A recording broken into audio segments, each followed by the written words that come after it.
Hey, Star Wars fans, welcome back. It is Bad Batch Day, episode number 2. The episode is cut and run, but before we do that, let's cut to the intro.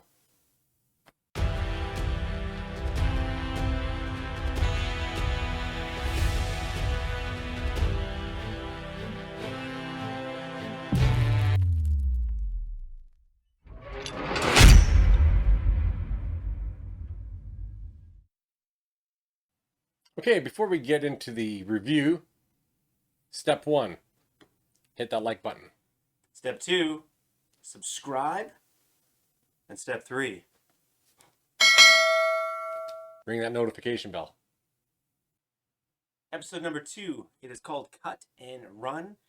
And the episode was pretty cut and dry. Yes. We had predicted that we were going to see either Cut or Rex. And Cut it was, right? So 50-50 shot. We were half right. Yeah. So well, it could have been anybody. It could have been anybody, but yeah. But it was cut. Well, good thing they mentioned Rex there and talked about the chips. Yep. And so he has, I just couldn't remember when he got his out before. Yeah, I don't recall the time, but he was talking about it with Cut. And so he did get it out. That's why he was able to not go to the Order 66 command, because he had it out, right? So, so obviously Cut has got his out because he went full desert, right? So, these guys, I wonder if the rest of them are going to get theirs out now, like the Bad Batch guys. I'm a little curious. Well, I'm thinking that they're probably going to want to get them out just in case. Yeah. I think that they'll have them removed. Well, especially with Crosshair kind of going haywire. And once they figure it out, I'm sure they're going to try and get back to him and try and get his out. Yeah, I would think so. I can't foresee him being out of the group for the whole season, or maybe that is he's the kind of bad guy for the whole season. He's maybe the antagonist, and they're trying to get him back. Mm-hmm. That could be part of it. It's hard to say. It's so early on. Well, yeah, and with Cut here, getting back to that, we saw him. That was episode 2, season 2. I mean, that was a long time ago that he was. Well, and he's already established a family. Yeah. It was interesting to kind of see that dynamic, just a clone, real life, on their own, nothing, no visions of being a soldier. No, living under the radar, just wanted to have his own simple life. Mm-hmm. It was basically, showing that not every clone wanted to have that life, that military life. That's right. They did have, some of them had their own will. Well, they all have, and the interesting about the clones, a lot of them have their own personalities. And I think that's kind of cool to see that dynamic. It's not just like... Well, yeah, we've seen different friendships throughout the actual, even the actual movies, like with Commander Cody and stuff. He was in the Clone Wars, but with Obi-Wan. Yeah. And just, there was different dynamics with the different clones. They did have different personalities and different traits. Yeah, and I think it kind of makes it a little bit unique, at least. I still when I'm thinking when they're fighting the clones and they're having those sparring matches, I'm thinking, why would the Empire ever get rid of them? It's like every time I think that. It's like you have fighting machines, and then you go to these guys who are has-beens and can't even hit anything. It's almost like the Family Guy jokes over the years have hit the mark. What was the reason behind them cutting them out? Well, they were cheap. Oh, yeah. And that's really what it came down to, was budget cuts for Tarkin. Oh, it totally was. It was a cheaper way of doing things. It's like, we gotta build this Death Star. Yeah, we had a Ferrari, but now we got a Pinto. We got to cut this thing. Yeah. Otherwise, the rest of the episode, I mean, kind of a fairly simple, straightforward one. As we like to call them, filler episodes, kind of. Yeah, there wasn't a lot of story. The only thing I really saw in this episode was them trying to establish Omega's kind of attachment to the Bad Batch. Yeah, exactly. Her conflict. She doesn't want to leave. Hunter think he's doing the best to give her a life. Yeah, well, she is a child. Yeah, and the responsibility. Cut gives them some advice. It's like you got a lot to learn, kind of deal. And I think it's good. I mean, a good little dynamic to the relationship and their team. And I think going forward, we're gonna say she's part of the team. She's not. Well, like I said, what was her trait? Like, what was she? Because there's a reason that all the clones were made in the way they were. What is the reasoning for her being made? Yeah. And I thought maybe I would actually see maybe a glimpse of it this episode. We haven't, I don't think yet, but I think there's a lot more to her than kind of meets the eye. We're going to see that she is I'll say it's special in some way. She has something that none of the other clones probably have. Well, she's a different type of clone. I mean, like, it has to be. I Well, don't obviously, because they made her female for one. Yeah, so I mean, She's the only female. I can't imagine. Like, I know I've seen some articles online about possibility. Is she actually the DNA from Django, or is she something different? You Well, know, it's like, entirely possible. because I guess you can manipulate the DNA coding and the genetics of it, and here you go. You got a female version of the clones, which is, I think it's kind of cool. You know, yeah, I just think that we'll see further that relationship, but she's obviously we're gonna have to see her abilities, what she can do, what her purpose kind of is. Yeah, I don't really, and right now, I don't see what it is. I don't, I think that's going to be one of the things that gets fleshed out throughout the series. Yeah. Because like there's just, I cannot even fathom what they created her for right at this point. And I'm sure that I think it's going to be obviously something key in this series. Obviously. Well, yeah, you wouldn't make this character if it wasn't important. No. I think that's kind of thing. And I guess we'll probably have a couple episodes where we're going to start to see Crosshairs chasing them, and yeah, he'll be hunting him down. Yeah, and the Bad Batch kind of getting into trouble here along the way. I kind of see the formula here that maybe the guys from, even think about Dave Filoni being involved with Mandalorian, kind of that adventure to adventure to adventure, like you got this group that's going to kind of go along, and I bet, probably help people. So what did they do? They helped get off world, right? Mm-hmm. So he wasn't able to because of the Imperial coding.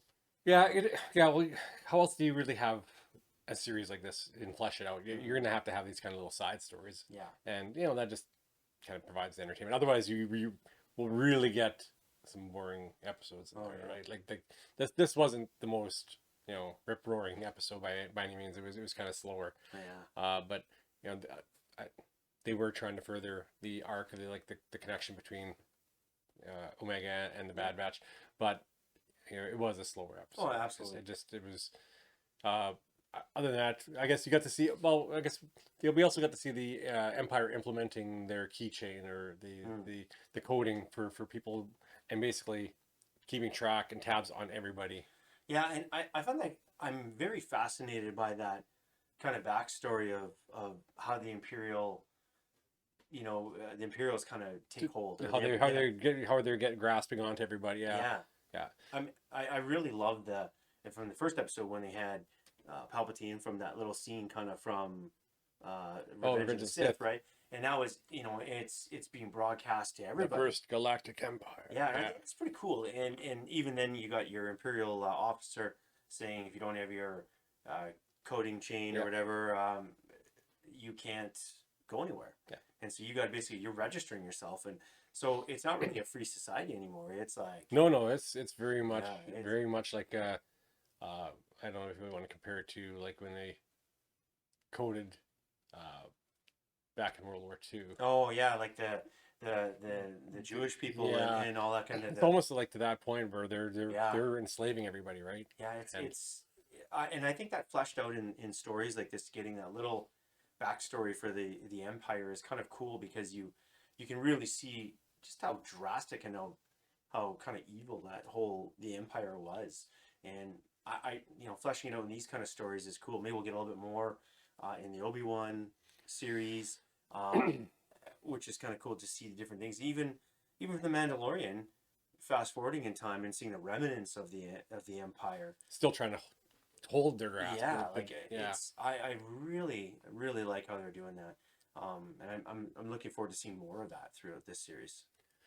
Yeah, as for the future, like you said, you might maybe see it in future series. I think we'll see all kinds of like behind the scenes, like where they develop in terms of the grasp and the stronghold and the presence on different planets. Because we were talking like, where do they go to? Yeah. When they're going off world here, where are all these people? Where are they going to go to? And we're talking maybe possibly the Outer Rim or planets like that that are just basically next to nothing. There's really nothing there because then the Empire won't care about it because there's no resources for them to mine or have slaves or whatever else producing for them. That's the only places these people really have to go if they want to get away from the Empire's grasp. I'm guessing. Absolutely, and I think that's kind of a neat idea. Like people are just trying to go somewhere, get away from this, and have maintain their freedom. Yeah, and the Empire's tracking them. So are you truly getting away? I mean, not really. And I think that's the beauty of these stories. And I don't need to see all the main characters, like their saga characters. I don't legendary characters. I don't need those guys. I like the kind of offshoot side stuff where you're fleshing out new characters, but kind of got a little bit of a puzzle piece to the entire galaxy of the It's story. piecing together the history Yeah. and how everything came together. It's still within that galaxy. Yeah. And you, like you said, we don't need the main characters. We might see glimpses of them here and there, but we don't need them there for these stories. I like the fact that this is how they're kind of fleshing it out, and you get to see why the Empire is the way it is, and it's not having to involve, the legacy characters. Yeah, and just like in Rogue One, where you didn't really have the legacy characters really involved. Sort of, some of them, I guess, but for the most part, it was a side It was a new story. cast. Yeah, it was a new Yeah, cast. and I think Basically. that's what makes those stories so dynamic. That you're not trying to like fit that square peg into a round hole kind of deal. You're just kind of like adding to it and just making it. So I definitely appreciate that, and I hope they keep carrying on with that type of story. I think we'll see a lot more of that. Like I think they wanted to create their own stories going forward and outside the Skywalker legacy. And the biggest thing with that is they were trying to force new characters on us within that legacy still, and that just wasn't working. These backstories that they've been telling, they've all been really successful. Yeah. And nothing is technically forced down your throat. You can create new characters and have them involved in this history without affecting the Skywalker legacy. So that's what I like about it, because you can pretty much do anything you want within that world still, and you don't. It's still new and fresh to us, even though it's history, because we don't know what happened necessarily, right? But anything they really try to do post, let's say Rise of Skywalker, they have to tread lightly, right? They really have to be careful with what they do there, because there's so much backlash on things like that. But with these kind of stories, like I said, it's just you're giving more history. And just you're enriching basically what was told before. Well, keep guys like Dave Filoni writing the show and keeping him in charge. Guys like Jon Favreau, guys who care about the legacy, and they're just trying to do their best to honor it. Well, yeah, I love that. Honor and enhance. Yeah. Right. So that's the way to go. And if we keep getting more of that kind of content, I'm all in for the Star Wars stuff. Count me in as well.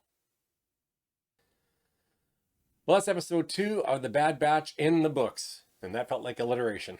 Indeed, a bit of a bona fide sleeper, but otherwise, we're on to next week. So do us a favor, drop your comments and questions, theories down below. Love to hear from you guys, and just what you guys are thinking. Until next time, keep tuning in, and we'll see you in the next video.